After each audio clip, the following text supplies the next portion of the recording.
Oh boy, I'm going to be talking about a subject that some people will find a little controversial. Well, I don't know, maybe not really.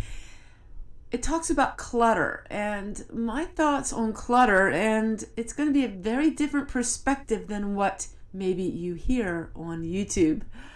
Let's get right into the video, shall we? Good morning, everyone, and welcome to my kitchen.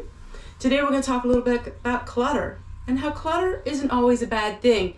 In fact, clutter can sometimes give you a sense of well-being, peace, and comfort in the midst of a storm.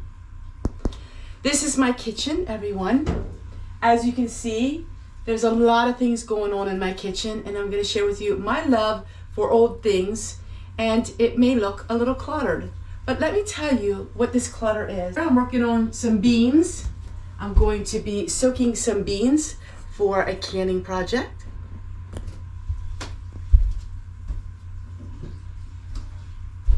I am taking some heirloom tomatoes and I am soaking the seeds so I can save my own seeds next year.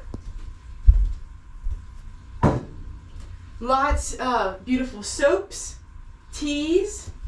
So we have a lot of beautiful teas that I like to drink in the evening.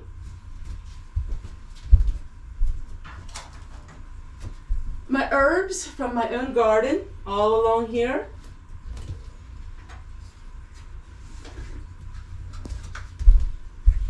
All these are my own herbs and spices from my garden except for this one.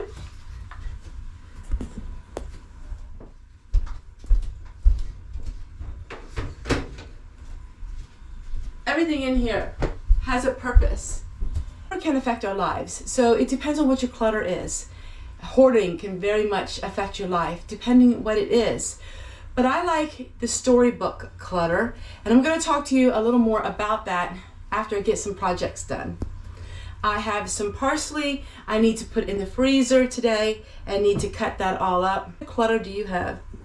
Lots of jars, wooden spoons, old bowls, even a vintage cutter. Isn't that neat?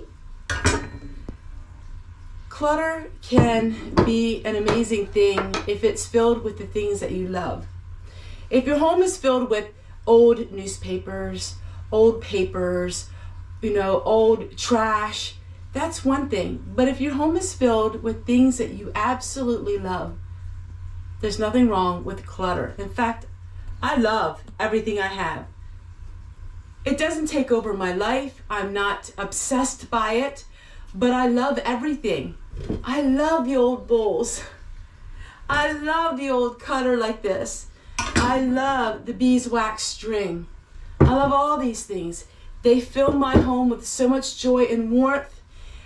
When I go away and I come home, I'm so happy to be back home because I miss my home. I am like the children's storybooks that bring so much warmth and joy to children's hearts. We're going to talk a little bit about that, and let's get started in today's video. A lot of things I have in my home is setting out because I use them every single day.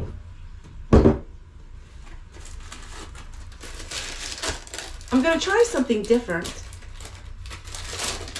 And instead of using plastic bags, I thought maybe I could use paper bags to freeze some of my produce.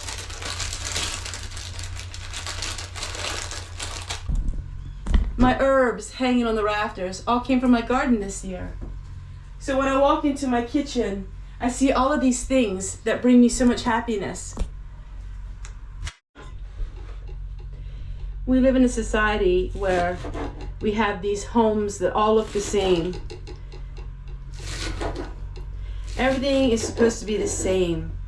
I love the different homes that people have because your home reflects what you enjoy in life. Just some of my Beatrix Potter collection. It gives me so much happiness. These are sticker books from the 1980s. And the Peter Rabbit figurines are beautiful.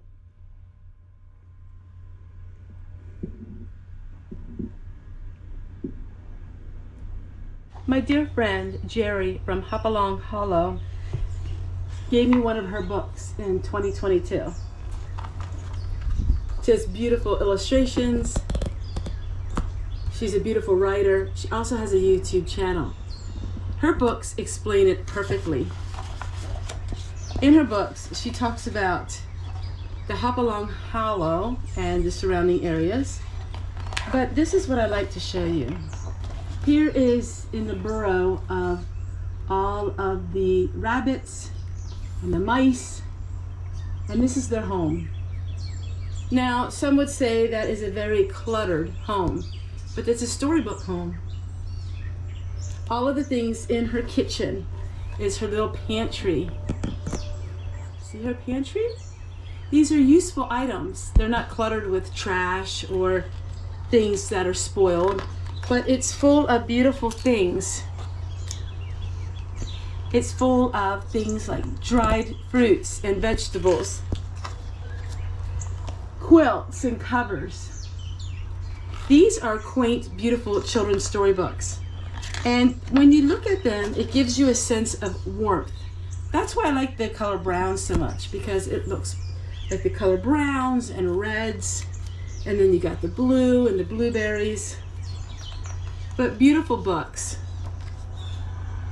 And even the garden, some would say, looks cluttered, but no, it's a cottage garden, and that's what makes it so pretty. Another thing I'm trying to do is have my own Peter Rabbit garden.